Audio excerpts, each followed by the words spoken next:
Hey, Tech Guide Ninjas here. Hope you're having a good day today. So today we're looking at how to fill a shape with colour in Canva. Before we get started, please give the video a like and subscribe to the channel as this really helps me out. So to start with, we need to open a new design where our shape is going to be. So I'm going to click on the Create tab and then click on whatever design you want to create. So I'm just going to say something like a blog image. Click on blog banner.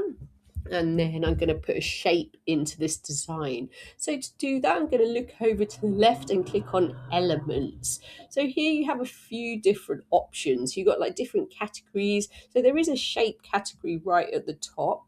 So I'm either going to use that one or use the frames tab. So shapes, I can easily click on that and I can click on all different shapes. So I can click on arrows and clouds and speech bubbles and octagons and circles. So this is one of the easiest ways to do it. So I can just put a shape onto there and then I can change the color really easily by clicking onto the shape and then clicking on different colors.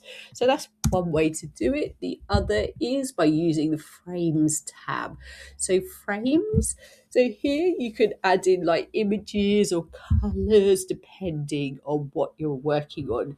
So basic shapes at the top, I can click to see all, and there's loads of different shapes I can add into my design. So let's try like a star.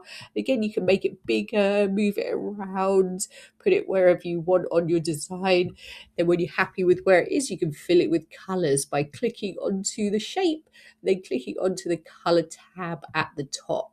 So again, I can choose any color I want, nice bright colors, a bit darker, yellow, orange, whatever, or you can use like gradient colors. And of course, if you have your own colors, you can add those in from the hex. So that's it really. Once you're happy with your shape and your color, you can move it about and keep on editing your design till it's to your satisfaction. I hope that was helpful. Please like the video and subscribe. I will see you soon.